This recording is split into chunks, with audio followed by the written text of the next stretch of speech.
Le Saint-Siège, Divini Eidius Magistri. Aux patriarches, primats, archevêques, évêques et autres ordinaires de lieux, en paix et communion avec le siège apostolique. Représentant sur la terre du divin Maître qui, en embrassant certes tous les hommes, même les pécheurs et les indignes, dans l'immensité de son amour, a voulu toutefois témoigner de sa prédilection pour les enfants, avec une tendresse toute particulière, et l'a exprimée d'une façon si touchante par ses paroles. « Laissez venir à moi les petits enfants. » Nous avons nous aussi, en toute occasion, cherché à manifester la prédilection toute paternelle que nous avons pour eux, spécialement par nos soins assidus et par les enseignements donnés en temps opportun au sujet de l'éducation chrétienne de la jeunesse. Nous faisant l'écho du divin Maître, nous avons adressé de salutaires paroles, tantôt d'avertissement, tantôt d'exhortation, tantôt de direction, aux jeunes gens et aux éducateurs, aux pères et aux mères de famille, sur différents points de cette éducation chrétienne. Nous y avons mis cette sollicitude qui convient au Père commun de tous les fidèles, et cette insistance à temps et à contre-temps, qui est le devoir du pasteur, comme l'enseigne l'apôtre, insiste à temps et à contre-temps, reprend, menace, supplie, avec une inaltérable patience et toujours en instruisant. Insistance plus que jamais nécessaire à notre époque, où nous n'avons que trop à déplorer une absence si complète de principes clairs et sains, même sur les problèmes les plus fondamentaux. Mais précisément, ces conditions générales de notre temps, les discussions qui s'élèvent sur les problèmes scolaires et pédagogiques dans les différents pays,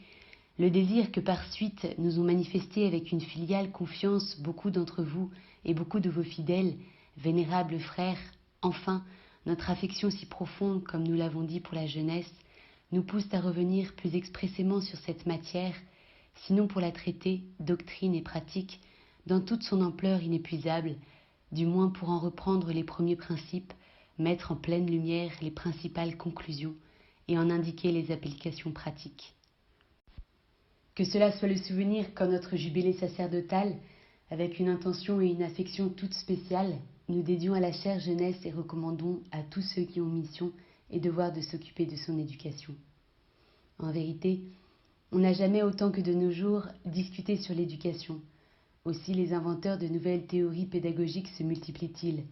On imagine, on propose, on discute des méthodes et des moyens propres, non seulement à faciliter l'éducation, mais à créer même une éducation nouvelle d'efficacité infaillible, qui soit capable de disposer les nouvelles générations à la félicité terrestre si convoitée. C'est un fait que les hommes, créés par Dieu à son image et à sa ressemblance, ayant leur destinée en lui, perfection infinie, et se trouvant au sein de l'abondance grâce au progrès matériel de maintenant, se rendent compte aujourd'hui, plus que jamais, de l'insuffisance des biens terrestres à procurer le vrai bonheur des individus et des peuples. Aussi sentent-ils plus vivement en eux cette aspiration vers une perfection plus élevée que le Créateur a mise au fond de leur nature raisonnable, et ils veulent l'atteindre principalement par l'éducation. Mais beaucoup d'entre eux, s'appuyant pour ainsi dire outre mesure sur le sens étymologique du mot, prétendent tirer cette perfection de la seule nature humaine et la réaliser avec ses seules forces. D'où il leur est aisé de se tromper, car au lieu de diriger leur visée vers Dieu, premier principe et fin dernière de tout l'univers, ils se replient et se reposent sur eux-mêmes, s'attachant exclusivement aux choses terrestres et éphémères. C'est pourquoi leur agitation sera continuelle et sans fin, tant qu'ils ne tourneront pas leur regard et leur activité vers l'unique but de la perfection, qui est Dieu. Selon la parole profonde de saint Augustin, « Vous nous avez fait pour vous, Seigneur, et notre cœur est inquiet jusqu'à ce qu'il se repose en vous. » Il est donc de suprême importance de ne pas errer en matière d'éducation, non plus qu'au sujet de la tendance à la fin dernière, à laquelle est intimement et nécessairement liée toute l'œuvre éducatrice.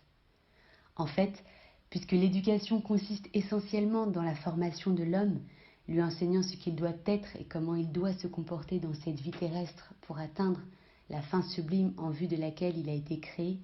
il est clair qu'il ne peut y avoir de véritable éducation qui ne soit tout entière dirigée vers cette fin dernière. Mais aussi, dans l'ordre présent de la providence, c'est-à-dire depuis que Dieu s'est révélé dans son Fils unique, qui est seul est la voie, la vérité et la vie, il ne peut y avoir d'éducation complète et parfaite en dehors de l'éducation chrétienne.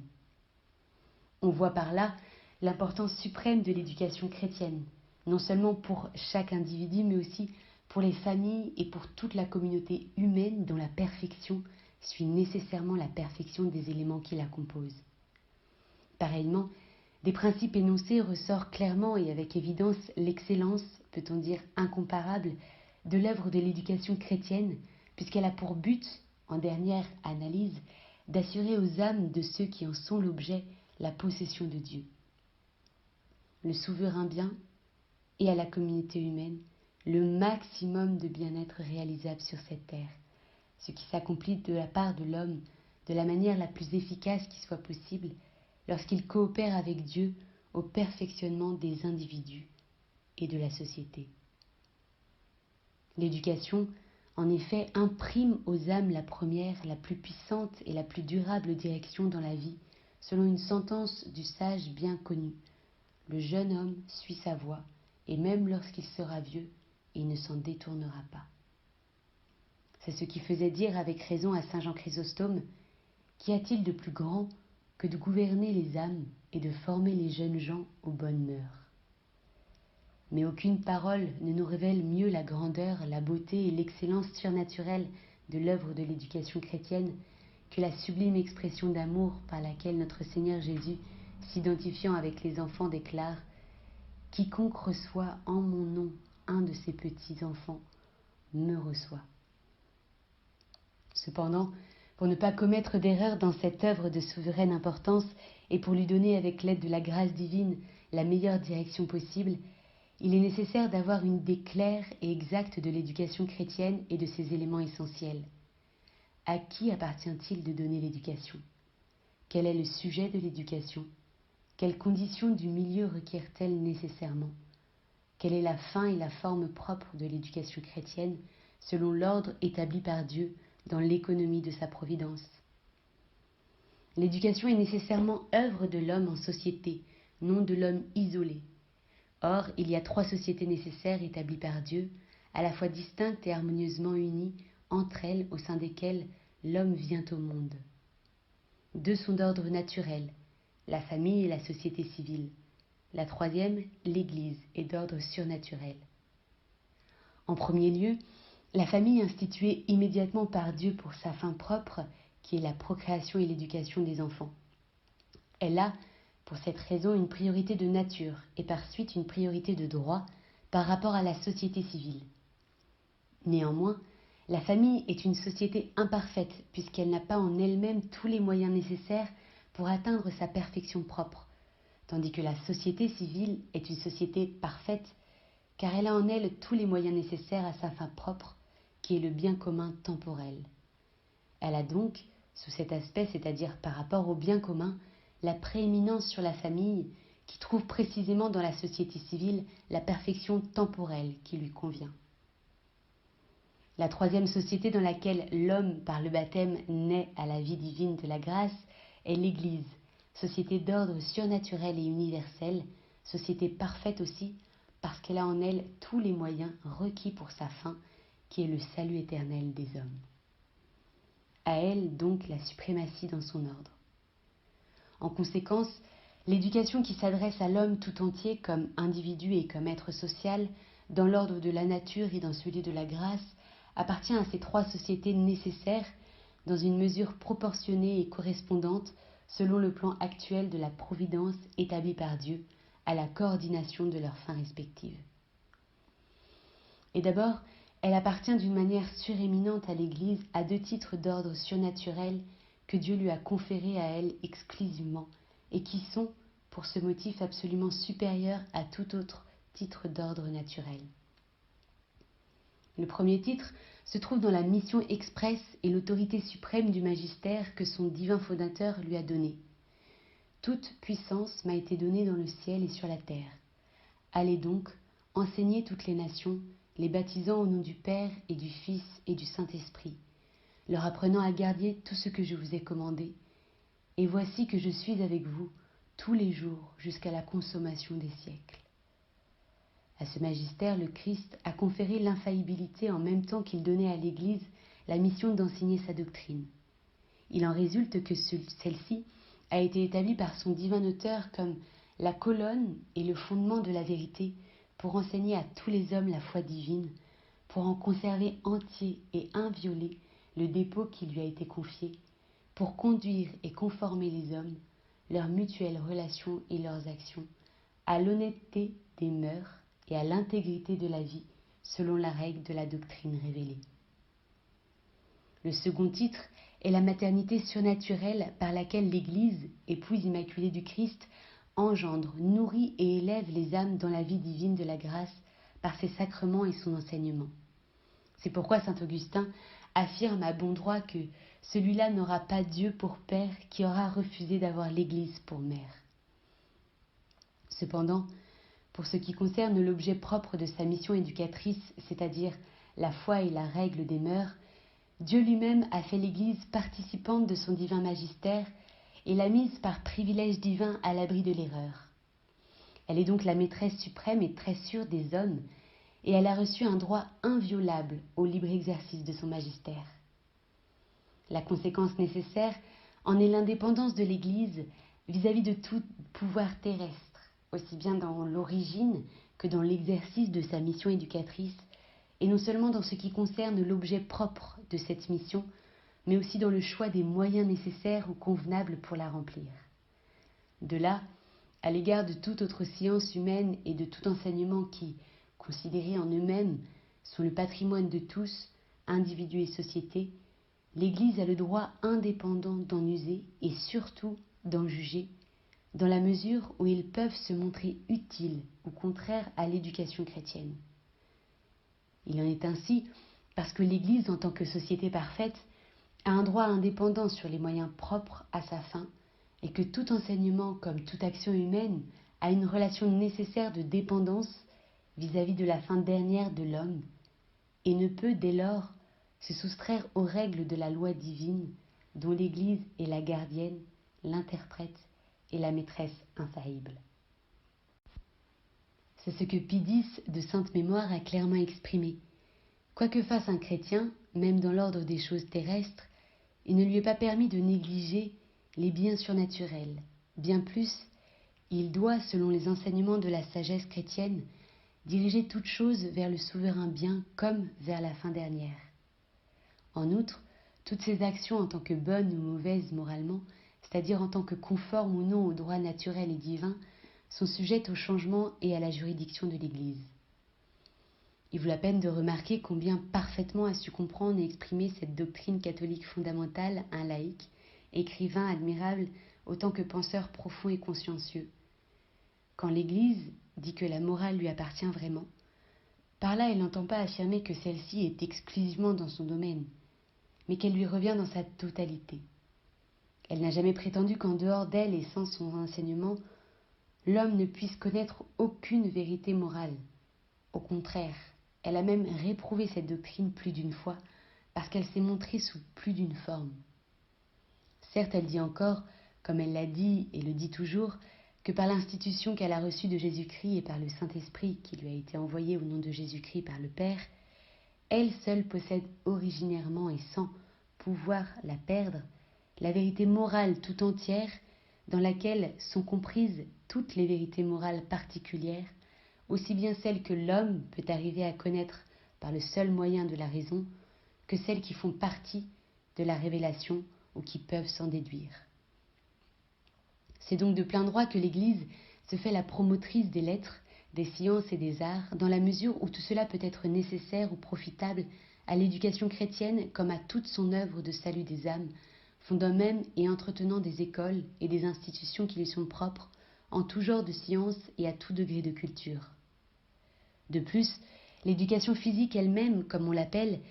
ne doit pas être considérée comme étrangère à son magistère maternel, précisément parce qu'elle est un moyen qui peut servir ou nuire à l'éducation chrétienne. Cette action de l'Église en tout genre de culture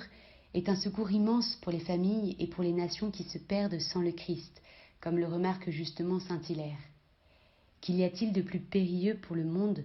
que de ne pas recevoir le Christ ? Elle ne cause aucun préjudice à l'ordre civil, car l'Église, dans sa prudence maternelle, ne s'oppose pas à ce que ces écoles et ces établissements d'éducation destinés aux laïcs se conforment dans chaque nation aux légitimes dispositions de l'autorité civile, avec laquelle elle est de toute façon disposée à s'entendre, afin de pourvoir d'un commun accord au règlement des difficultés qui peuvent surgir. En outre, c'est un droit inaliénable de l'Église et en même temps un devoir dont elle ne peut se dispenser de veiller sur l'éducation de ses fils, les fidèles, en quelque institution que ce soit, publique ou privée, non seulement pour ce qui regarde l'enseignement religieux qu'on y donne, mais aussi pour toute autre matière ou organisation d'enseignement, dans la mesure où ils ont rapport à la religion et à la morale. On devra considérer l'exercice de ce droit non pas comme une ingérence illégitime, mais comme un secours précieux de la sollicitude maternelle de l'Église qui met ses fils à l'abri des graves dangers d'un empoisonnement doctrinal et moral. Et cette vigilance même de l'Église, qui ne peut être la cause d'aucun véritable inconvénient, ne peut pas davantage ne pas être un secours efficace pour l'ordre et le bien-être des familles et de la société civile, en tenant éloigné de la jeunesse ce poison des âmes qui, à cet âge inexpérimenté et changeant, exerce d'ordinaire plus facilement son emprise et s'étend plus rapidement dans la pratique. C'est que, sans une bonne instruction religieuse et morale, comme nous en a averti dans la sagesse Léon XIII, toute culture des esprits sera malsaine. Les jeunes gens, n'étant pas habitués au respect de Dieu, ne pourront supporter aucune règle d'honnêteté de vie, et accoutumés à ne jamais rien refuser à leur convoitise, ils seront facilement amenés à bouleverser les États. Quant à l'extension de la mission éducatrice de l'Église,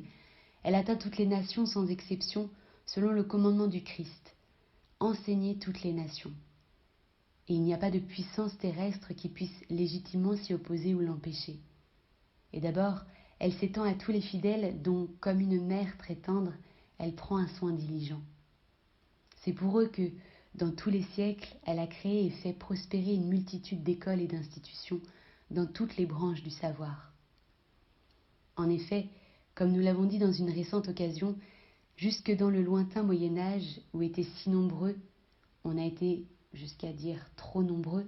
les monastères, les couvents, les églises, les collégiales, les chapitres de cathédrales ou autres chapitres, il y avait près de chacune de ces institutions un foyer scolaire, foyer d'instruction et d'éducation chrétienne. À quoi il faut ajouter toutes les universités, universités répandues dans tous les pays, toujours par l'initiative et sous la garde du Saint-Siège et de l'Église.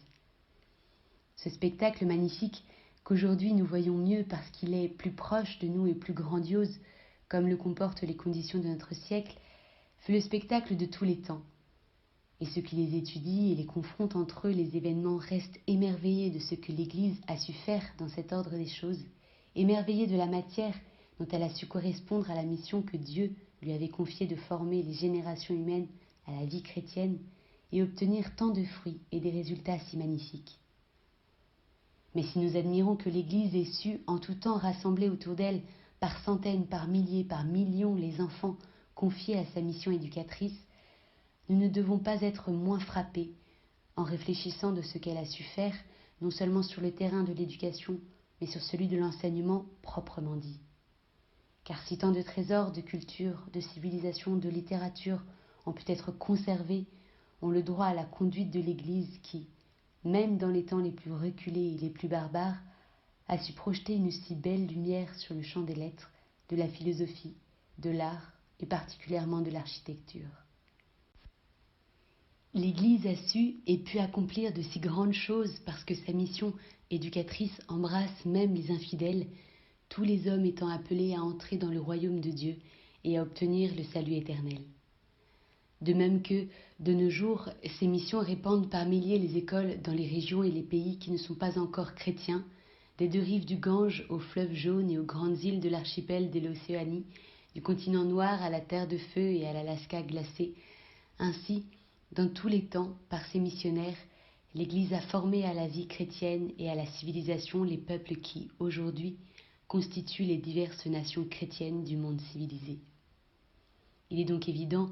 de droit et de fait, que la mission éducatrice appartient à l'Église d'une manière suréminente et que les esprits libres de préjugés ne peuvent concevoir aucun motif raisonnable d'y contredire ou d'empêcher l'Église d'accomplir une œuvre dont le monde goûte aujourd'hui les fruits bienfaisants. Et cela d'autant plus que cette suréminence de l'Église non seulement n'est pas en opposition, mais au contraire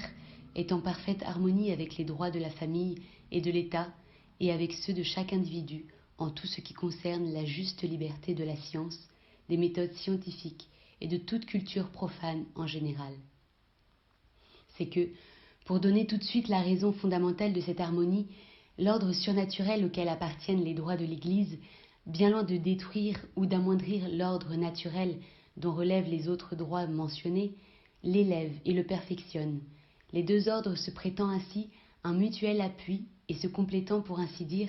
dans la proportion qui convient à leur nature et à leur dignité respective. Il doit en être ainsi, puisque tous deux procèdent de Dieu, qui ne peut se contredire lui-même. Les œuvres de Dieu sont parfaites, toutes ses voies sont pleines d'équité. Cette harmonie apparaîtra plus clairement encore si l'on considère séparément et de plus près la mission éducatrice de la famille et celle de l'État. En premier lieu, la mission éducatrice de la famille concorde admirablement avec celle de l'Église, puisque toutes deux procèdent de Dieu d'une manière toute particulière.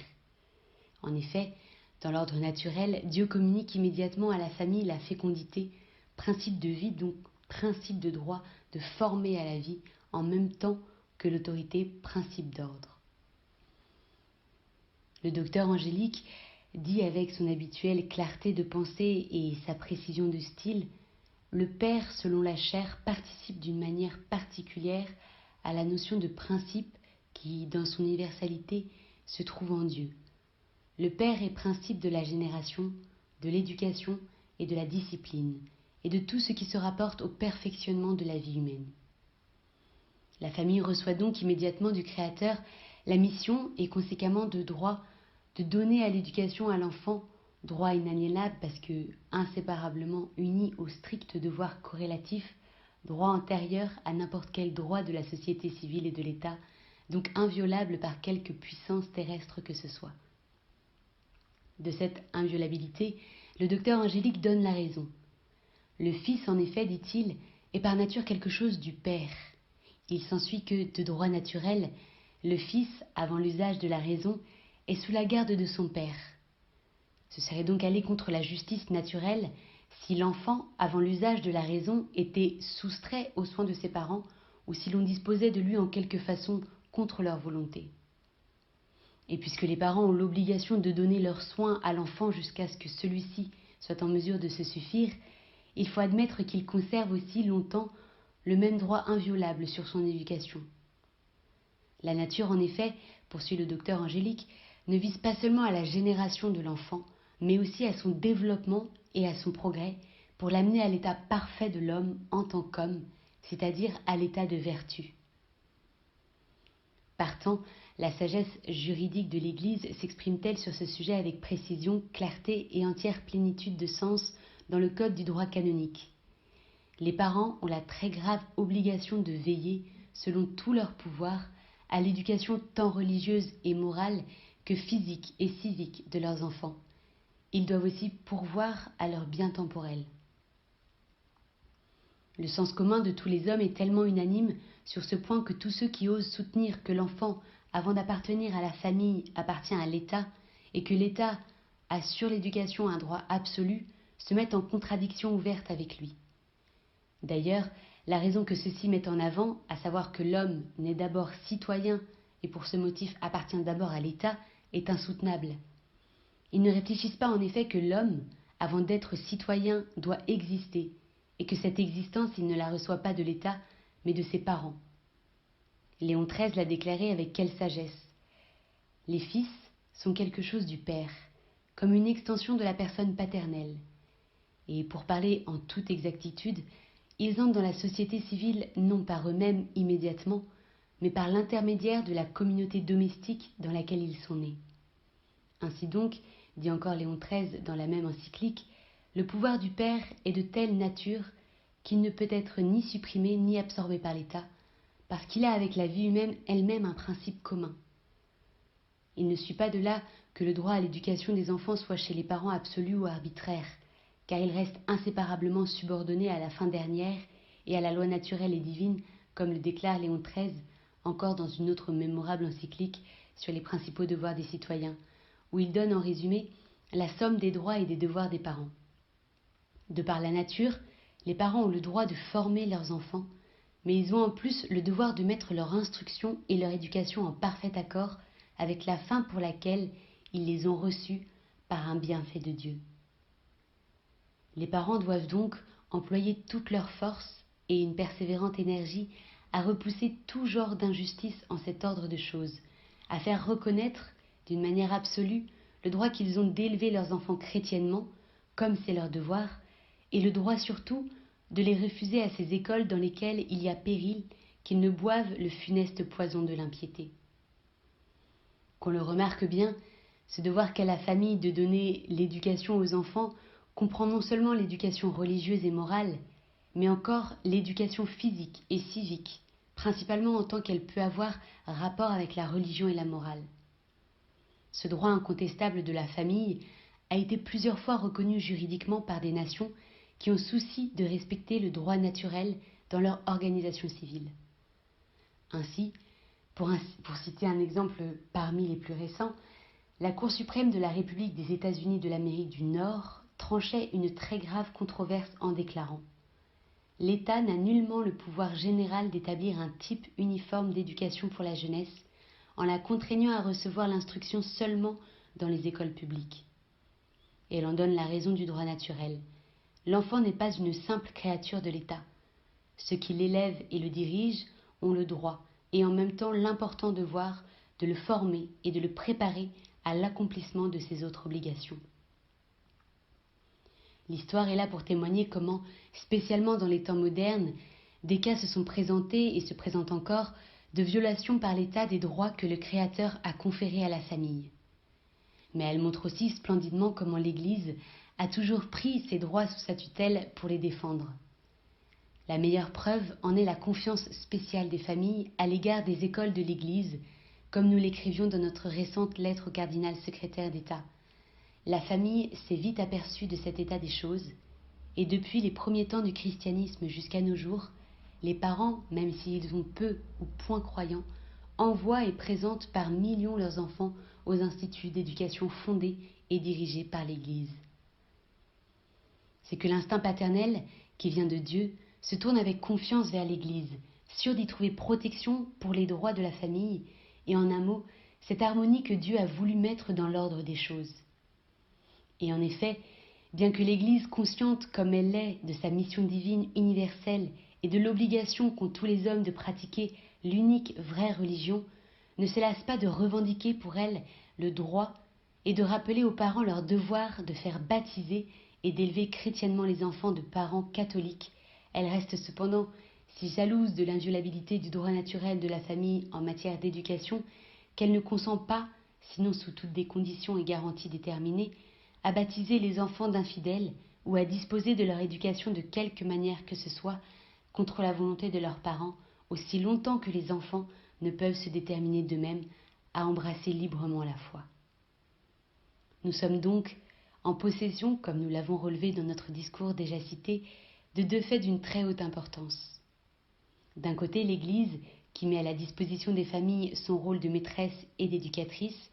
et de l'autre les familles qui s'empressent d'en profiter et lui confient leurs enfants par centaines et par milliers.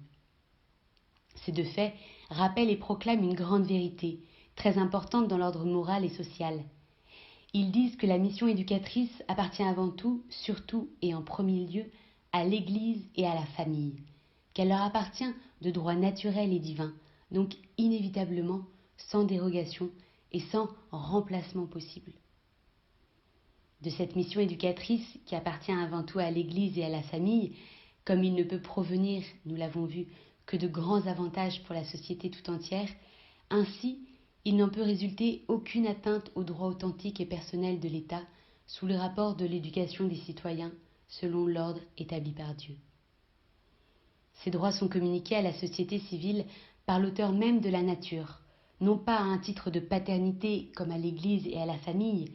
mais en vertu de l'autorité sans laquelle elle ne peut promouvoir ce bien commun temporel qui est justement sa fin propre. En conséquence, l'éducation ne peut appartenir à la société civile de la même manière qu'à l'Église et à la famille, mais elle lui appartient dans un mode différent en rapport avec sa fin propre. Or, cette fin, ce bien commun d'ordre temporel, consiste dans la paix et la sécurité dont les familles et les citoyens jouissent dans l'exercice de leurs droits, et en même temps dans le plus grand bien-être spirituel et matériel possible en cette vie, grâce à l'union et à la coordination des efforts de tous. La fonction de l'autorité civile, qui réside dans l'État, est donc double.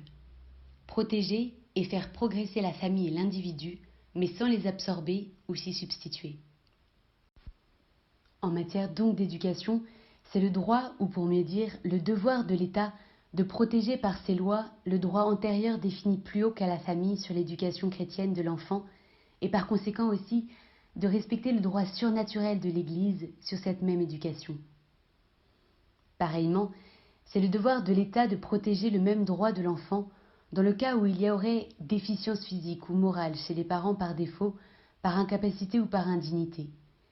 Le droit en effet qu'ils ont de former leurs enfants, comme nous l'avons déclaré plus haut, n'est ni absolu ni arbitraire, mais dépendant de la loi naturelle et divine. Il est donc soumis au jugement et à l'autorité de l'Église, et aussi à la vigilance et à la protection juridique de l'État en ce qui regarde le bien commun, et de plus, la famille n'est pas une société parfaite qui possède en elle-même tous les moyens nécessaires à son perfectionnement. En pareil cas, exceptionnel du reste, l'État ne se substitue assurément pas à la famille, mais il supplée à ce qui lui manque et y pourvoit par des moyens appropriés, toujours en conformité avec les droits naturels de l'enfant et les droits surnaturels de l'Église. D'une manière générale, c'est encore le droit et le devoir de l'État de protéger selon les règles de la droite raison et de la foi l'éducation morale et religieuse de la jeunesse, en écartant ce qui, dans la vie publique, lui serait contraire.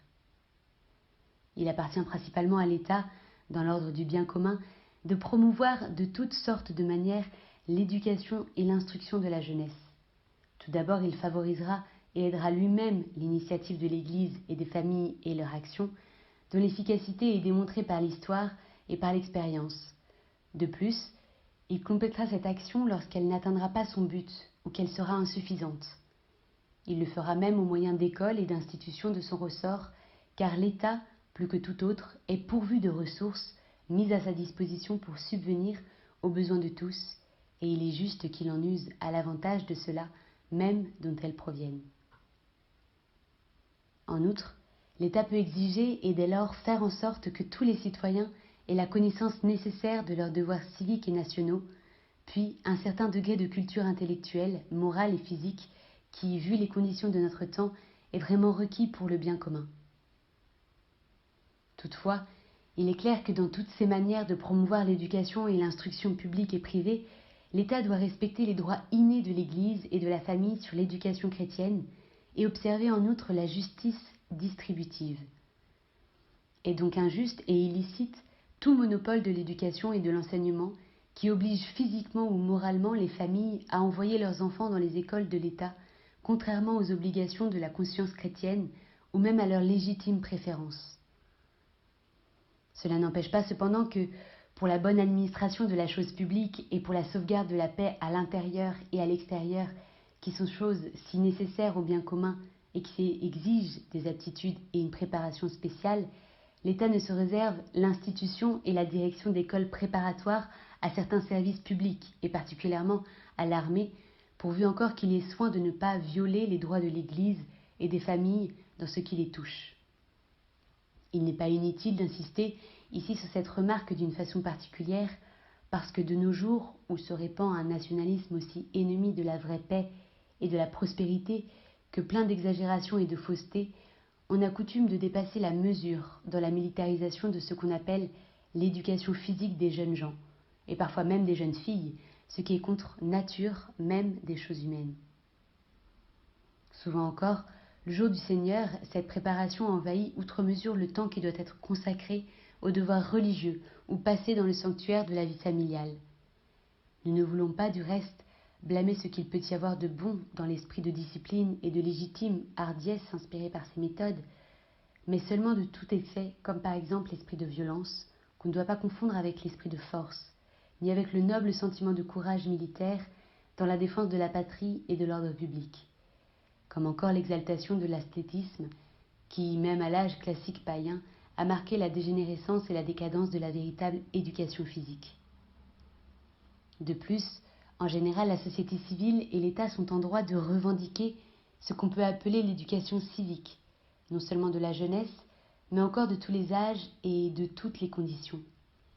Cette éducation consiste dans l'art de présenter publiquement à la raison, à l'imagination, au sens des individus vivant en société, des objets qui soient de nature à provoquer la volonté au bien ou à l'y conduire par une sorte de nécessité morale, soit positivement dans la manière même de les présenter, soit négativement dans les moyens employés pour écarter ce qui leur serait contraire. Cette éducation civique, vaste et multiple au point d'embrasser presque toute l'œuvre de l'État pour le bien commun, ne peut avoir d'autre fondement que les règles du droit et ne peut davantage se mettre en contradiction avec la doctrine de l'Église, qui est la maîtresse divinement établie de ces règles.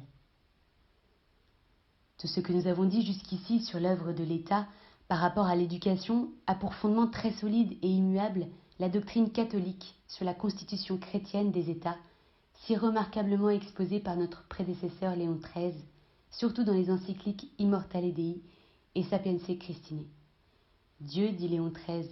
a partagé le gouvernement du genre humain entre deux pouvoirs, le pouvoir ecclésiastique et le pouvoir civil. Le premier est préposé aux choses divines, le second aux choses humaines. Tous les deux ont la suprématie, chacun dans son ordre, et ils ont l'un et l'autre des limites déterminées qui les contiennent, limites tracées par la nature propre et la fin prochaine de chacun. Ainsi se dessine comme une sphère à l'intérieur de laquelle se développe, de droit exclusif, l'action de chaque pouvoir. Mais puisqu'ils ont l'un et l'autre les mêmes sujets, et qu'il peut arriver qu'une seule et même chose, sous des aspects différents, tombe sous la compétence et le jugement de chacun d'eux, le Dieu très prévoyant dont ils émanent doit avoir déterminé à chacun sa voie selon la rectitude de l'ordre. Les autorités qui existent ont été instituées par Dieu. Or, l'éducation est précisément une de ces choses qui appartiennent à l'Église et à l'État, bien que d'une manière différente, comme nous l'avons exposé plus haut. Il doit donc régner, poursuit Léon XIII, un ordre harmonieux entre les deux pouvoirs, et on a comparé avec raison cette harmonie à celle qui régit l'union de l'âme et du corps. De sa nature et de son étendue, l'on ne peut juger qu'en se reportant, comme nous l'avons dit, à la nature de chacun des deux pouvoirs, à l'excellence et à la noblesse de leur fin. L'un ayant comme fonction prochaine et propre de veiller à l'utile dans les choses qui passent, l'autre de procurer les biens célestes et éternels. Tout ce qu'il y a donc de sacré dans les choses humaines, en quelque manière que ce soit, tout ce qui se rapporte au salut des âmes et au culte divin, ou de par sa nature ou en raison de sa fin, tout cela est soumis au pouvoir et aux dispositions de l'Église.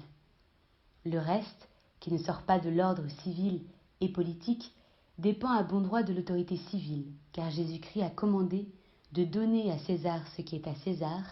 et à Dieu ce qui est à Dieu. Quiconque refuserait d'admettre ces principes et de les appliquer à l'éducation en viendrait nécessairement à nier que le Christ ait fondé son Église pour le salut éternel des hommes et à soutenir que la société civile et l'État ne sont pas soumis à Dieu et à sa loi naturelle et divine. Ce qui est évidemment impiété, principe contraire à la saine raison et particulièrement en matière d'éducation,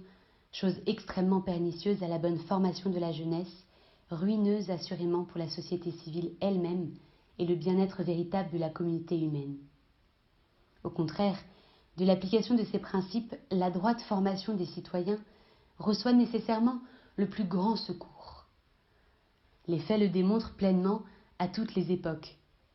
C'est ainsi que Tertullien, au premier temps du christianisme dans son apologétique, et saint Augustin, pour son époque, pouvaient défier tous les adversaires de l'Église catholique. Et nous, de nos jours, nous pouvons répéter avec ce dernier: et bien que ceux-là, qui nous disent que la doctrine de l'Église est l'ennemi de l'État, nous donnent une armée composée de soldats tels que les veulent la doctrine et les enseignements de l'Église, qu'ils nous donnent des sujets, des maris, des épouses, des parents, des fils, des maîtres, des serviteurs, des rois, des juges, et enfin des contribuables et des gens du fisc, tels que les exige la doctrine chrétienne, et qu'ils osent ensuite nous dire que cette doctrine est nuisible à l'État, qu'ils n'hésitent pas un instant, au contraire, à proclamer que là où on lui obéit, elle est le salut par excellence de l'État. Puisqu'il s'agit de l'éducation, il est à propos de faire remarquer combien parfaitement cette vérité catholique, que confirment les faits, a été exprimée pour des temps moins éloignés, à l'époque de la Renaissance, par un écrivain ecclésiastique qui a grandement mérité de l'éducation chrétienne. Il s'agit du très pieux cardinal Silvio Antoniano, disciple de l'admirable éducateur que fut saint Philippe de Néri, maître et secrétaire pour les lettres latines de saint Charles Borromée, à la demande et sous l'inspiration duquel il écrivit son traité d'or de l'éducation chrétienne des enfants. Il y raisonne ainsi. Plus le gouvernement temporel sait coordonner son action avec celle du gouvernement spirituel, plus il le favorise et le soutient, plus aussi il concourt à la conservation de l'État. Car tandis que le supérieur ecclésiastique s'efforce de former le bon chrétien avec l'autorité et les moyens spirituels suivant sa fin, il réussit en même temps, par une conséquence nécessaire, à former le bon citoyen tel qu'il doit être sous la dépendance de l'autorité politique. Il en est ainsi parce que, dans l'Église catholique romaine, cité de Dieu, le bon citoyen et l'homme de bien sont absolument la même chose. Sont donc dans une erreur profonde ceux qui disjoignent des choses si intimement unies et qui pensent avoir obtenu de bons citoyens par d'autres règles et d'autres voies que par celles qui contribuent à former les bons chrétiens. Que la prudence humaine parle et discourt tant qu'il lui plaira. Ni la vraie paix ni la vraie tranquillité temporelle ne sortiront jamais de tout ce qui s'oppose à la paix et à la félicité éternelle, ou qui s'en écarte. Tout comme l'État, la science elle-même, la méthode et les recherches scientifiques n'ont rien à craindre du droit plénier et parfait de l'Église en matière d'éducation. Les instituts catholiques, à quelque degré de l'enseignement et de la science qu'ils appartiennent, n'ont pas besoin d'apologie. La faveur dont ils jouissent, les louanges qu'ils reçoivent, les productions scientifiques qu'ils favorisent et multiplient, plus que tout les sujets complètement et remarquablement préparés qu'ils donnent à la magistrature, aux professions, à l'enseignement, à toutes les formes de l'activité humaine, déposent plus que suffisamment en leur faveur. Tous ces faits, du reste, sont une splendide confirmation de la doctrine catholique définie par le Concile du Vatican. La foi et la raison non seulement ne peuvent jamais se contredire, mais elles se prêtent une aide réciproque, parce que la droite raison établit les bases de la foi et, éclairée par sa lumière, cultive la science des choses divines, tandis que la foi, de son côté, la libère ou la préserve de l'erreur et l'enrichit de connaissances diverses. C'est pourquoi l'Église, bien loin de s'opposer à la culture des arts et des sciences humaines, l'aide et la favorise de beaucoup de manières, car elle n'ignore ni ne méprise les avantages qui en résultent pour la vie de l'humanité. Elle répète même que ces sciences issues de Dieu, qui est le maître des sciences, doivent avec sa grâce, si elles sont traitées comme il faut, conduites à Dieu. Et elle ne s'oppose en aucune manière à ce que ces sciences, chacune dans leur champ d'action, usent de principes et de méthodes qui leur soient propres. Mais tout en reconnaissant cette juste liberté, elle veille avec soin pour empêcher que, par hasard, se mette en contradiction avec la doctrine chrétienne, elle ne tombe dans l'erreur, ou bien qu'en sortant de leurs frontières, elle n'envahisse pour le bouleverser le terrain de la foi. Cette règle de la juste liberté scientifique est en même temps la règle inviolable de la juste liberté pédagogique ou de la liberté d'enseignement bien comprise. Elle doit être observée dans toute communication de doctrine faite à autrui. Cela devient obligation beaucoup plus grave dans l'enseignement de la jeunesse, soit parce que le maître public ou privé n'a pas sur cet enseignement un droit absolu, mais un droit de participation, soit parce que l'enfant et l'adolescent chrétien ont de leur côté un droit strict à un enseignement conforme à la doctrine de l'Église, colonne et fondement de la vérité, et que ce serait leur causer un tort grave que de les troubler dans leur foi, en abusant de la confiance qu'ont les jeunes gens envers leur maître, de leur nature inexpérience et de leur inclination déréglée à une liberté absolue, illusoire et mensongère. En effet, il ne faut jamais perdre de vue que le sujet de l'éducation chrétienne, c'est l'homme, tout entier, un esprit joint à un corps, dans l'unité de nature, avec toutes ses facultés naturelles et surnaturelles, telles que nous le font connaître la droite raison et la révélation. Toutefois, c'est aussi l'homme déchu de son état originel, mais racheté par le Christ et rétabli dans sa condition surnaturelle de fils adoptif de Dieu, sans l'être pourtant dans les privilèges préternaturels d'immortalité de son corps, d'intégrité et d'équilibre de ses inclinations. Subsistent donc dans la nature humaine les effets du péché originel, et en particulier l'affaiblissement de la volonté et le désordre de ses tendances. La folie, dit l'Écriture, est liée au cœur de l'enfant, et la verge de la discipline la fera fuir. Il faut donc, dès l'âge le plus tendre, corriger les inclinations déréglées de l'enfant, développer et discipliner celles qui sont bonnes. Par-dessus tout, il importe d'éclairer l'intelligence et de fortifier la volonté au moyen des vérités surnaturelles et avec le secours de la grâce, sans laquelle il est impossible de dominer les mauvaises inclinations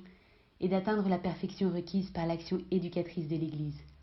de cette Église que le Christ a dotée, en toute perfection et plénitude, de sa divine doctrine et des sacrements, instruments efficaces de la grâce divine. Est donc faux tout naturalisme pédagogique qui, de quelque façon que ce soit, exclut ou tend à amoindrir l'action surnaturelle du christianisme dans la formation de la jeunesse. Erronée toute méthode d'éducation qui se base, en tout ou en partie, sur la négation ou l'oubli du péché originel ou du rôle de la grâce, pour ne s'appuyer que sur les seules forces de la nature. Tels sont ordinairement ces systèmes modernes aux noms divers qui en appellent à une prétendue autonomie et à la liberté sans limite de l'enfant, qui réduisent ou même suppriment l'autorité et l'œuvre de l'éducateur en attribuant à l'enfant un droit premier et exclusif d'initiative, une activité indépendante de toute loi supérieure, naturelle ou divine, dans le travail de sa propre formation. Si par l'emploi de quelques-uns de ces termes on voulait exprimer d'une façon impropre d'ailleurs la nécessité chez l'enfant d'une coopération active et graduellement toujours plus consciente au travail de son éducation, si l'on entendait par là ne vouloir écarter que l'arbitraire et la violence dont se distingue du reste la juste correction, on serait dans la vérité. Mais on n'affirmerait rien de nouveau, rien que l'Église n'ait enseigné et pratiqué dans l'éducation chrétienne traditionnelle. Elle imite d'ailleurs en cela la manière même de Dieu, qui appelle chacune de ses créatures, suivant sa nature propre, à une coopération active et dont la sagesse atteint avec force d'une extrémité à une autre extrémité et dispose toutes choses avec douceur. Mais à prendre les mots dans leur sens naturel, à en juger par les faits, il n'est que trop clair que l'intention d'un grand nombre est de soustraire l'éducation à toute dépendance de la loi divine. Et ainsi voit-on de nos jours ce cas vraiment étrange d'éducateurs et de philosophes qui se fatiguent à la recherche d'un code moral universel d'éducation, comme s'il n'existait ni le décalogue, ni la loi évangélique, ni même cette loi naturelle que Dieu a gravée dans le cœur de l'homme, qui a été promulguée par la droite raison et codifiée encore par Dieu lui-même, avec la révélation positive dans les 10 commandements. Ce sont encore ces novateurs qui ont coutume de donner par mépris à l'éducation chrétienne les noms de hétéronomes, passives, arriérées, tout simplement parce qu'elles se fondent sur l'autorité et la loi de Dieu. Ces malheureux s'illusionnent dans leur prétention de libérer l'enfant, comme ils disent. Ils le rendent bien plutôt esclave de son orgueil et de ses passions déréglées, conséquence d'ailleurs logique de leur faux système, puisque les passions y sont justifiées comme de légitimes exigences d'une nature prétendue autonome. Mais voici encore plus grave, la prétention fausse, irrespectueuse et dangereuse, autant que vaine, de vouloir soumettre à des recherches, à des expériences, à des jugements d'ordre naturel et profane, des faits d'ordre surnaturel concernant l'éducation, par exemple la vocation sacerdotale ou religieuse, et en général toutes les opérations mystérieuses de la grâce. Celle-ci, tout en élevant les forces naturelles, les dépasse néanmoins infiniment, et ne peut en aucune façon être soumise aux lois physiques, puisque l'esprit souffle où il veut. Il est un autre genre de naturalisme souverainement périlleux qui de nos temps envahit le camp de l'éducation, en cette matière extrêmement délicate qu'est la pureté des mœurs. Très répandue est l'erreur de ceux qui, avec des prétentions dangereuses et une manière choquante de s'exprimer, se font les promoteurs de ce qu'ils appellent l'éducation sexuelle. Ils se figurent faussement pouvoir prémunir la jeunesse contre les périls des sens uniquement par des moyens naturels tels que cette initiation téméraire et cette instruction préventive donnée à tous indistinctement et même publiquement, ou ce qui est pire encore, cette manière d'exposer les jeunes gens pour un temps aux occasions, afin, dit-on, de les familiariser avec elles et de les endurcir contre leurs dangers. La grande erreur ici est de ne pas vouloir admettre la fragilité native de la nature humaine, de faire abstraction de cette autre loi dont parle l'apôtre, qui lutte contre la loi de l'esprit, de méconnaître les leçons de l'expérience, montrant à l'évidence que, spécialement chez les jeunes gens, les fautes contre les bonnes mœurs sont moins un effet de l'ignorance intellectuelle que surtout de la faiblesse de la volonté, exposée aux occasions et privée des secours de la grâce. Si en matière aussi délicate, compte tenu de toutes les circonstances, une instruction individuelle devient nécessaire, en temps opportun et de la part de qui a reçu de Dieu mission d'éducateur et grâce d'État, il reste encore à observer toutes les précautions que connaît si bien l'éducation chrétienne traditionnelle et que l'auteur Antoniano, déjà cité, développe suffisamment en ces termes. Telle et si grande est notre misère, notre inclination au péché, que souvent ces choses, même que l'on nous présente comme un remède au péché, deviennent occasion et excitation à ce même péché. Il importe donc extrêmement qu'un père digne de ce nom, qui a à traiter avec son fils de matière aussi dangereuse, se tienne pour bien averti de ne pas descendre dans le détail des choses et des modes variés dont s'est usé l'hydre infernale pour empoisonner une si grande partie du monde.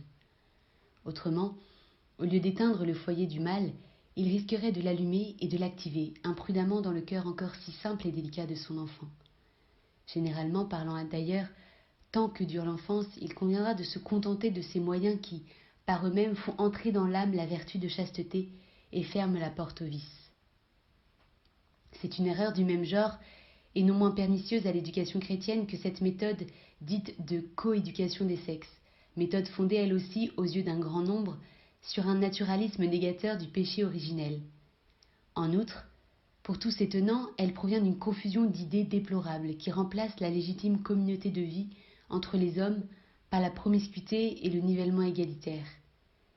Le Créateur a ordonné et disposé la parfaite communauté de vie entre les deux sexes seulement dans l'unité du mariage. Ensuite, elle les sépare graduellement dans la famille et dans la société. Il n'y a d'ailleurs dans la nature elle-même, qui a fait les sexes différents par leur organisme, par leurs inclinations, par leurs aptitudes, aucune raison qui montre que la promiscuité, et encore moins une égalité de formation, puissent ou doivent exister. Les sexes, suivant les admirables desseins du Créateur,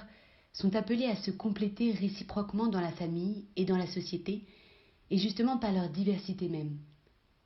Cette diversité est donc à maintenir et à favoriser dans la formation et dans l'éducation, en sauvegardant la distinction nécessaire, avec une séparation correspondante, en rapport avec les âges différents et les différentes circonstances. Ces principes sont à appliquer en temps et lieu, suivant les règles de la prudence chrétienne, à toutes les écoles, mais principalement durant l'adolescence, la période la plus délicate et la plus décisive de la formation. Dans les exercices de gymnastique ou de délassement,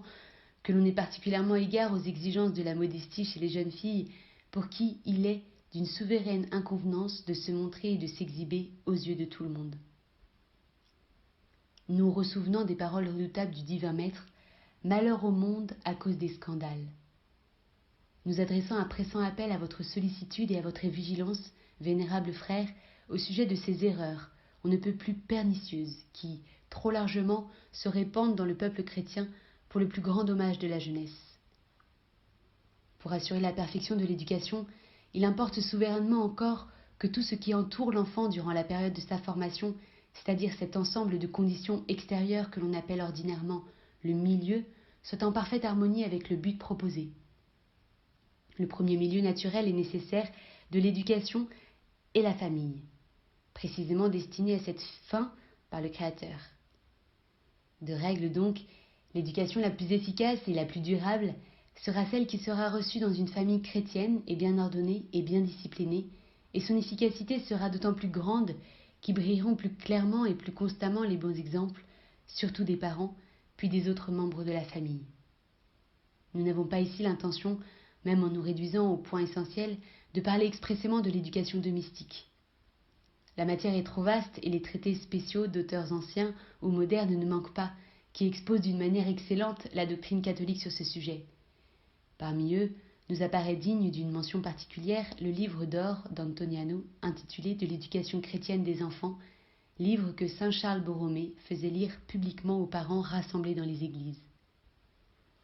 Nous voudrions cependant attirer votre attention d'une façon particulière, vénérables frères,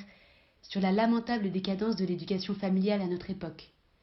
Tout ce qui regarde l'emploi, la profession de la vie temporelle et terrestre, chose certainement de moindre importance, se voit précédé de longues études et d'une préparation soignée, tandis qu'au devoir fondamental de l'éducation des enfants, beaucoup de parents aujourd'hui sont peu ou pas du tout préparés, plongés qu'ils sont dans leurs soucis temporels. Pour affaiblir encore l'influence de l'éducation familiale, s'ajoute aussi de nos jours ce fait que presque partout, on tend à éloigner l'enfant toujours plus et dès l'âge le plus tendre de la famille.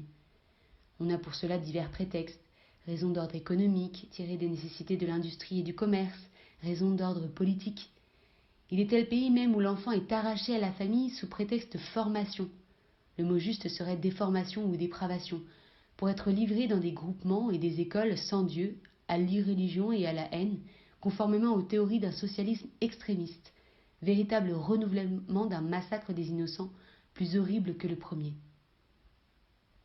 Nous conjurons donc, par les entrailles de Jésus-Christ, les pasteurs des âmes de mettre tout en œuvre dans les instructions et les catéchismes, par la parole et les écrits largement répandus,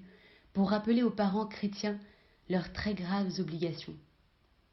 Que ce rappel se fasse moins pour des considérations théoriques ou générales que par un enseignement pratique et détaillé de chacun des devoirs qui ont trait à l'éducation religieuse, morale et civique de leurs enfants,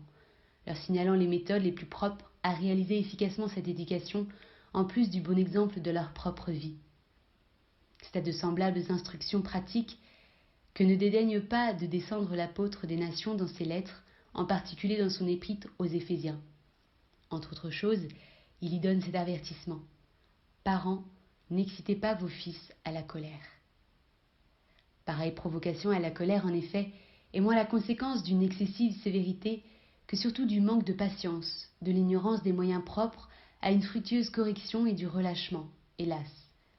désormais trop commun dans la discipline familiale,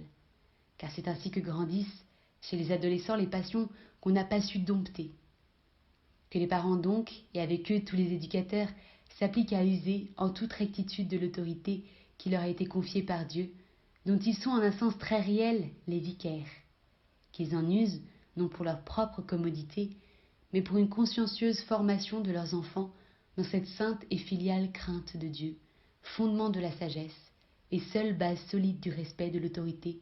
sans laquelle ne peuvent en aucune manière subsister l'ordre, la tranquillité et le bien-être de la famille et de la société.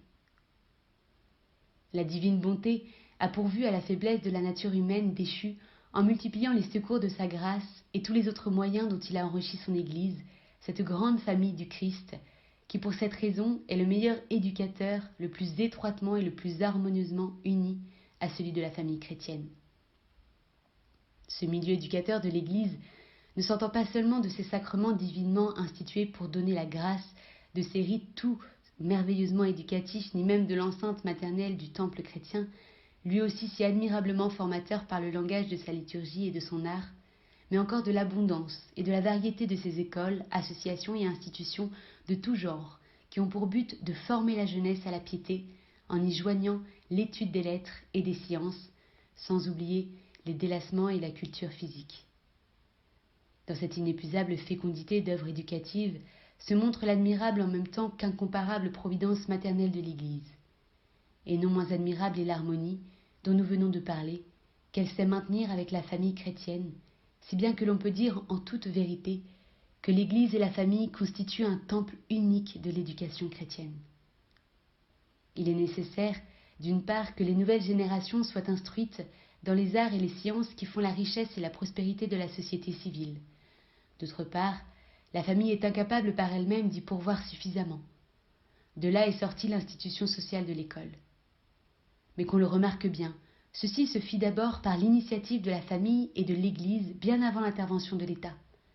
À ne considérer donc que ses origines historiques, l'école est de sa nature une institution auxiliaire et complémentaire de la famille et de l'Église. Partant en vertu d'une nécessité logique et morale, l'école doit non seulement ne pas se mettre en contradiction, mais s'harmoniser positivement avec les deux autres milieux dans l'unité morale la plus parfaite possible, de façon à constituer avec la famille et l'Église un seul sanctuaire consacré à l'éducation chrétienne. Faute de quoi, elle manquera sa fin pour se transformer, au contraire, en œuvre de destruction. Ceci a été manifestement reconnu même par un laïc de grande réputation pour ses écrits pédagogiques, où tout n'est pas à approuver, entachés qu'ils sont de libéralisme. Il s'exprime ainsi. L'école, si elle n'est pas un temple, devient une tanière. Et encore, quand la formation littéraire, la formation sociale ou domestique ou religieuse ne sont pas en parfait accord, l'homme est sans bonheur et sans force. De là, il ressort nécessairement que l'école dite neutre ou laïque, d'où est exclue la religion, est contraire aux premiers principes de l'éducation. Une école de ce genre est d'ailleurs pratiquement irréalisable, car en fait, elle devient irreligieuse. Inutile de reprendre ici tout ce qu'on dit sur cette matière, nos prédécesseurs, notamment Pie IX et Léon XIII, parlant en ces temps où le laïcisme commençait à sévir dans les écoles publiques. Nous renouvelons et confirmons leurs déclarations, et avec elles les prescriptions des sacrés canons. La fréquentation des écoles non catholiques, ou neutres ou mixtes, celle à savoir qui s'ouvre indifféremment aux catholiques et non catholiques sans distinction, doit être interdite aux enfants catholiques. Elle ne peut être tolérée qu'au jugement de l'ordinaire, dans des circonstances bien déterminées de temps et de lieu, et sous de spéciales garanties. Il ne peut donc même être question d'admettre pour les catholiques cette école mixte, plus déplorable encore si elle est unique et obligatoire pour tous, où l'instruction religieuse étant donnée à part aux élèves catholiques, ceux-ci reçoivent tous les autres enseignements du maître et non catholiques, en commun avec les élèves non catholiques. Ainsi donc, le seul fait qu'il s'y donne une instruction religieuse souvent avec trop de parcimonie ne suffit pas pour qu'une école puisse être jugée conforme aux droits de l'Église et de la famille chrétienne et digne d'être fréquentée par les enfants catholiques. Pour cette conformité, il est nécessaire que tout l'enseignement, toute l'ordonnance de l'école, personnel, programme et livres en tout genre de discipline, soit régi par un esprit vraiment chrétien sous la direction et la maternelle vigilance de l'Église, de telle façon que la religion soit le fondement et le couronnement de tout l'enseignement à tous les degrés, non seulement élémentaires, mais moyens et supérieurs. Il est indispensable, pour reprendre les paroles de Léon XIII, que non seulement à certaines heures la religion soit enseignée aux jeunes gens, mais que tout le reste de la formation soit imprégné de piété chrétienne. Sans cela, si ce souffle sacré ne pénètre pas et ne réchauffe pas l'esprit des maîtres et des disciples, la science, quelle qu'elle soit, sera de bien peu de profit. Souvent même il n'en résultera que des dommages sérieux. Et qu'on ne dise pas qu'il est impossible à l'État, dans une nation de croyances diverses, de pourvoir à l'instruction publique autrement que par l'école neutre ou par l'école mixte, puisqu'il doit le faire pour être plus raisonnable et qu'il le peut plus facilement en laissant la liberté et en venant en aide par des subsides appropriés à l'initiative et à l'action de l'Église et des familles.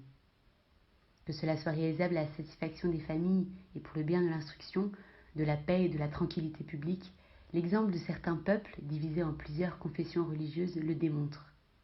Chez eux, l'organisation scolaire sait se conformer aux droits des familles en matière d'éducation pour tout l'enseignement, spécialement en accordant des écoles entièrement catholiques ou catholiques,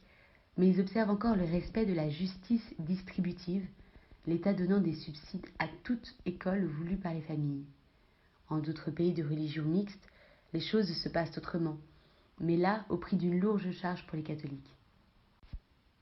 Ceux-ci, sous les auspices et la direction de l'épiscopat, avec le concours infatigable du clergé séculier et régulier, soutiennent complètement à leurs frais l'école catholique pour leurs enfants, tel que l'exige d'eux un grave devoir de conscience. Avec une générosité et une constance dignes de tout éloge, ils persévèrent dans leur résolution d'assurer entièrement, comme ils l'expriment dans une sorte de mot d'ordre, l'éducation catholique pour toute la jeunesse catholique dans des écoles catholiques. Pareil programme, si les deniers publics ne lui viennent pas en aide, comme le demanderait la justice distributive, du moins ne pourra pas être entravé par le pouvoir civil qui a vraiment conscience des droits de la famille et des conditions indispensables de la légitime liberté.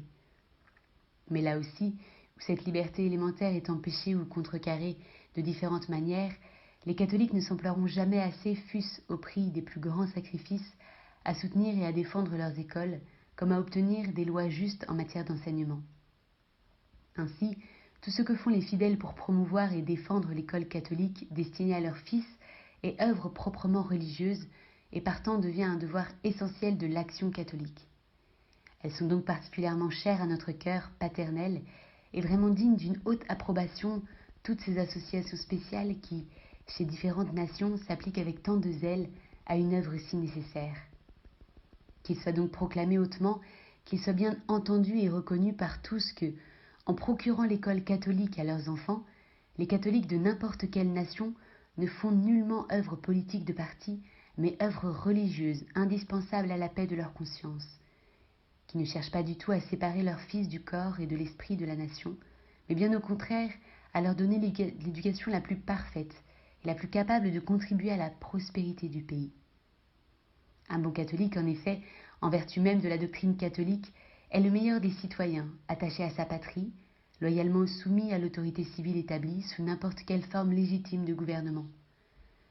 Dans cette école en harmonie avec l'Église et la famille chrétienne, il n'arrivera pas qu'il y ait contradiction, au grand détriment de l'éducation, entre les leçons des divers enseignements et celles de l'enseignement religieux. Si l'on croit indispensable, par scrupule de conscience professionnelle, de faire connaître aux élèves certaines œuvres contenant des erreurs qu'il sera nécessaire de réfuter, cela se fera avec de telles précautions et en apportant si bien les correctifs exigés par une saine doctrine que, loin d'en être affaiblie, la formation chrétienne de la jeunesse en tirera profit. Dans cette école, pareillement, l'étude de la langue nationale et des lettres classiques ne deviendra pas occasion de ruine pour la pureté des mœurs. Le maître chrétien saura suivre l'exemple des abeilles, qui recueillent dans les fleurs ce qu'elles ont de plus pur pour laisser le reste, ainsi que l'enseigne saint Basile dans son discours aux jeunes gens sur la lecture des classiques. Prudence nécessaire que suggère le païen Quintilien lui-même, et qui n'empêchera d'aucune façon le maître chrétien de récolter et de mettre à profit tout ce que notre époque a de vraiment bon dans ses disciplines et dans ses méthodes. Le maître chrétien se souviendra de ce que dit l'apôtre: examinez toutes choses et retenez ce qui est bon. Il se gardera par conséquent, en accueillant quelques nouveautés, de répudier inconsidérément ce qui est ancien, dont une expérience de plusieurs siècles a montré la valeur et l'efficacité. Remarque qui s'applique spécialement à l'étude du latin, étude dont nous voyons la décadence progressive de nos jours, précisément par suite de l'abandon injustifié de méthodes employées avec fruit par un saint humanisme. Étude si florissante en particulier dans les écoles de l'Église. Toutes ces nobles traditions demandent que l'on donne à la jeunesse confiée aux écoles catholiques une instruction dans les lettres et dans les sciences pleinement conformes aux exigences de notre époque, mais en même temps solide et profonde. On aura soin spécialement, par une saine philosophie, de se tenir éloigné de la manière superficielle et confuse de ces hommes qui auraient peut-être trouvé le nécessaire s'ils n'avaient pas cherché le superflu. En somme,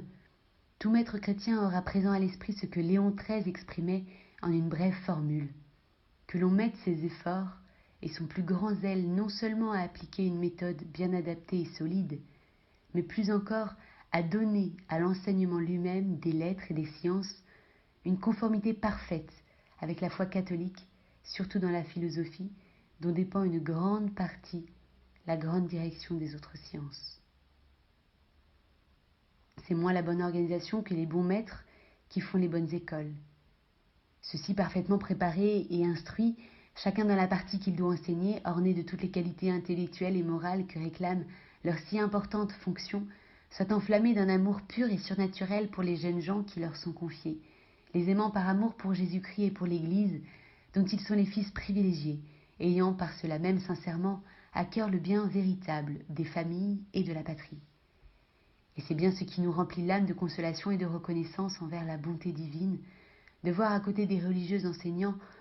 un si grand nombre de bons maîtres et de bonnes maîtresses, unis eux aussi dans des congrégations et des associations spéciales qui les aident à mieux cultiver leur esprit, et qui méritent à ce titre d'être loués et encouragés comme de très nobles et puissantes œuvres auxiliaires de l'action catholique. Ils s'adonnent avec désintéressement, zèle et constance à ce que saint Grégoire de Nazianze appelle l'art des arts et la science des sciences, à la direction et à la formation de la jeunesse. C'est à eux cependant que s'applique encore la parole du divin maître: la moisson est grande, mais il y a peu d'ouvriers. Nous supplions donc le maître de la moisson de nous envoyer encore beaucoup de semblables ouvriers de l'éducation chrétienne, et dont la formation doit tenir très à cœur aux pasteurs des âmes et aux supérieurs majeurs des ordres religieux. Il est nécessaire d'autre part de diriger et de surveiller l'éducation de l'adolescent, car son âme pour se plier au vice est molle comme la cire. En quelque milieu qu'il se trouve, que l'on écarte de lui les occasions dangereuses et qu'on lui procure opportunément celle du bien, dans ses divertissements comme dans ses fréquentations, car les mauvais entretiens corrompent les bonnes mœurs. La vigilance à notre époque doit être d'autant plus étendue et plus active que les occasions de naufrage moral ou religieux se sont accrues pour la jeunesse sans expérience. Notons spécialement les livres impies et licencieux, dont beaucoup, par une tactique diabolique, sont répandus à vil prix. Les spectacles du cinéma et maintenant aussi les auditions à la radio, celles-ci multipliant et facilitant pour ainsi dire toutes sortes de lectures, comme le cinéma toutes sortes de spectacles. Ces moyens merveilleux de diffusion qui peuvent, dirigés par de saints principes, être de la plus grande utilité pour l'instruction et l'éducation, ne sont que trop souvent subordonnés à l'excitation des passions mauvaises et à l'insatiable avidité du gain. Saint Augustin gémissait déjà de la passion qui entraînait les chrétiens de son temps au spectacle du cirque. Il raconte en des paroles émues la perversion heureusement passagère de son disciple et ami Alypius. Que d'égarements juvéniles dus au spectacle moderne ou aux mauvaises lectures n'ont pas à déplorer aujourd'hui les parents et les éducateurs. Elles sont donc à louer et à développer toutes ces œuvres éducatives qui, dans une inspiration sincèrement chrétienne de zèle pour les âmes des jeunes gens, s'emploient par des livres faits tout exprès et dans des publications périodiques à signaler spécialement aux parents et aux éducateurs les dangers moraux ou religieux sournois la plupart du temps que présentent certains livres ou certains spectacles, qui s'appliquent à répandre les bonnes lectures et à promouvoir les spectacles vraiment éducatifs, allant jusqu'à créer, au prix de grands sacrifices, des théâtres ou des cinémas où la vertu n'est rien à perdre et trouve même beaucoup à gagner. De cette vigilance nécessaire, il ne suit pas que la jeunesse est à se séparer de cette société dans laquelle elle doit vivre et faire son salut, mais on en conclura qu'il convient aujourd'hui plus que jamais de la prémunir et de la fortifier chrétiennement contre les séductions et les erreurs du monde. Le monde n'est-il pas, comme nous en avertit une parole divine, tout entier concupiscence de la chair, concupiscence des yeux, orgueil de la vie? Que nos jeunes gens, comme les vrais chrétiens de tous les temps, soient ainsi que le demandait Tertullien, des premiers fidèles, participants du monde, mais non pas de l'erreur. Cette parole de Tertullien nous a amenés au point que nous voulons traiter en dernier lieu, point de souveraine importance, substance même de l'éducation chrétienne qui se déduit de sa fin propre et dont la considération ne fera voir plus clairement, comme dans une lumière de plein midi, la suréminente mission éducative de l'Église. La fin propre et immédiate de l'éducation chrétienne est de concourir à l'action de la grâce divine dans la formation du véritable et parfait chrétien, c'est-à-dire à la formation du Christ lui-même dans les hommes régénérés par le baptême, suivant l'expression saisissante de l'apôtre, mes petits enfants, pour qui j'éprouve de nouveau les douleurs de l'enfantement jusqu'à ce que le Christ soit formé en vous. En effet, le vrai chrétien doit vivre sa vie surnaturelle dans le Christ votre vie, dit encore l'apôtre, et le manifester dans toutes ses actions, afin que la vie même de Jésus soit manifestée dans notre chair mortelle. Il s'ensuit que l'éducation chrétienne embrasse la vie humaine sous toutes ses formes, sensibles et spirituelles, intellectuelles et morales, individuelles, domestiques et sociales, non certes pour la diminuer en quoi que ce soit, mais pour l'élever, la régler, la perfectionner, d'après les exemples et la doctrine du Christ. Le vrai chrétien, fruit de l'éducation chrétienne, est donc l'homme surnaturel qui pense, juge, agit avec constance et avec esprit de suite, suivant la droite raison éclairée par la lumière surnaturelle des exemples et de la doctrine du Christ. En d'autres termes, c'est un homme de caractère. Ce n'est pas n'importe quelle suite ou fermeté de conduite, basée sur des principes tout subjectifs qui constituent le caractère, mais la constance à obéir aux principes éternels de la justice. Le poète païen le reconnaît lui-même quand il loue sans les séparer les deux qualités de l'homme juste et ferme dans sa résolution. C'est d'ailleurs une condition de la pleine justice que de rendre à Dieu ce qui est à Dieu, comme le fait le chrétien. Mais il semble aux profanes que pareil objectif et pareille fin de l'éducation chrétienne soient de pures abstractions, ou plutôt des choses impossibles à réaliser sans supprimer ou amoindrir les facultés naturelles et sans renoncer à l'activité de cette vie terrestre, qu'ils sont donc en opposition avec la vie sociale et la prospérité matérielle et contraires à tout progrès dans les lettres, les sciences, les arts et autres œuvres de civilisation. À semblable objection, déjà mise en avant par l'ignorance et les préjugés des païens même cultivés de l'Antiquité, et malheureusement reproduite plus fréquemment et avec plus d'insistance à l'époque moderne, Tertullien avait ainsi répondu. Nous ne sommes pas des étrangers à la vie. Nous nous rappelons fort bien nos devoirs de reconnaissance envers Dieu notre Maître et Créateur. Nous ne rejetons aucun fruit de ses œuvres, mais nous nous modérons dans leurs usages pour ne pas en mal user ou avec excès. Et ainsi, nous n'habitons nullement dans ce monde sans place publique, sans marché, sans bain, sans maison, sans boutique, sans écurie, sans vos foires et sans tous vos autres trafics. Comme vous, nous naviguons et nous guerroyons, nous cultivons les champs et nous faisons du commerce, si bien que nous pratiquons avec vous des échanges et nous mettons à votre disposition nos travaux. Comment pourrions-nous paraître inutiles à vos affaires quand nous y sommes mêlés et quand nous en vivons? Je ne le vois vraiment pas. En réalité, le vrai chrétien, loin de renoncer aux œuvres de la vie terrestre et de diminuer ses facultés naturelles, les développe et les perfectionne en les coordonnant avec la vie surnaturelle, de manière à ennoblir la vie naturelle elle-même et à lui apporter aide plus efficace, non seulement aux choses spirituelles et éternelles, mais aussi matérielles et temporelles. C'est ce que démontre toute l'histoire du christianisme et de ses institutions. Elle s'identifie avec l'histoire de la vraie civilisation et du vrai progrès jusqu'à nos jours. C'est ce que montrent encore particulièrement tous ces saints dont l'Église, et elle seule, est la mère très féconde. Ils ont réalisé dans sa plus grande perfection l'idéal de l'éducation chrétienne. Ils ont ennobli et enrichi la communauté humaine de biens de toutes sortes. De fait, les saints ont été, sont et seront toujours les plus grands bienfaiteurs de la société,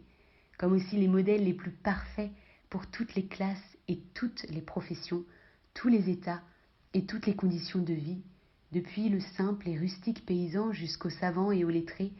depuis l'humble artisan jusqu'au chef d'armée, depuis l'homme père de famille jusqu'au roi conducteur de peuples et de nations,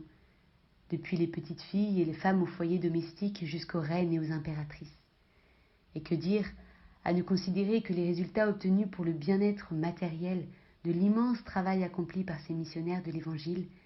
qui avec les lumières de la foi ont porté et portent au peuple barbare les bienfaits de la civilisation, de ces fondateurs d'œuvres sans nombre de charité ou d'assistance sociale,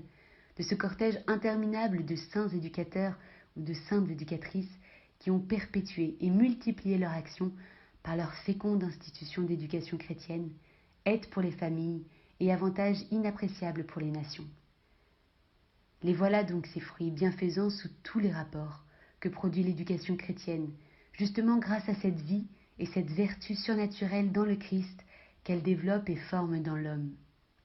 C'est que le Christ notre Seigneur est Maître divin et le principe dispensateur de cette vie et de cette vertu, mais en même temps le modèle universel et accessible à toutes les conditions de l'humanité par ses exemples, ceux tout spécialement qu'il donne à la jeunesse dans sa vie cachée, laborieuse, obéissante, ornée de toutes les vertus individuelles, domestiques et sociales devant Dieu et devant les hommes. Et cet ensemble de trésors éducatifs de valeur infinie, dont nous n'avons pu rappeler qu'une partie, est tellement le bien propre de l'Église qu'il en constitue comme la substance, puisque l'Église, en somme, est le corps mystique du Christ, son épouse immaculée, et par là, mère très féconde, éducatrice souveraine et parfaite. Aussi, le grand et génial saint Augustin, dont nous allons bientôt célébrer le 15e centenaire de la mort, éclatait-il, transporté d'un saint amour pour une telle mère en de tels accents. Ô Église catholique, mère très véritable des chrétiens, tu as le mérite non seulement de nous enseigner le culte très pur et très chaste que nous devons à Dieu et qui devient la meilleure joie de notre vie, mais de faire tellement tienne la dilection et la charité envers le prochain que nous trouvons chez toi souverainement efficaces tous les remèdes aux maux nombreux dont souffrent les âmes à cause du péché. Tu exerces et tu instruis l'enfance avec simplicité, la jeunesse avec force, la vieillesse avec délicatesse, tenant compte des besoins du corps comme de ceux de l'âme. C'est par toi que le Fils se soumet à ses parents, pour ainsi dire, dans une libre servitude, et que les parents commandent à leur Fils avec l'autorité de l'amour. C'est toi qui, par un lien religieux plus fort et plus étroit que le lien du sang, unis le frère ô frère, c'est toi qui, par un lien non seulement de vie commune, mais d'une certaine fraternité, unis les citoyens aux citoyens, les races aux races, en un mot, tous les hommes entre eux, en leur rappelant leur commune origine. Tu enseignes au roi le dévouement envers les peuples, au peuple l'obéissance envers leur roi. Avec quel soin tu nous apprends à qui se doit l'honneur, à qui l'affection, à qui le respect, à qui la crainte, à qui l'encouragement, à qui l'avertissement, à qui l'exhortation, à qui la correction, à qui le reproche, à qui le châtiment. Montrant que si tout ne se doit pas également à tous, la charité pourtant doit être pour tous et l'injustice pour personne. Élevons donc, vénérables frères, nos cœurs et nos mains en supplication vers le ciel, vers le pontife et gardien de nos âmes, vers ce roi divin qui donne des lois aux gouvernants, afin que par sa vertu toute puissante, il fasse en sorte que ces fruits splendides de l'éducation chrétienne se recueillent et se multiplient dans le monde entier, toujours davantage, pour le bien des individus et des nations. En gage de ces célestes faveurs, avec une paternelle affection à vous, vénérables frères, à votre clergé et à votre peuple, nous accordons la bénédiction apostolique.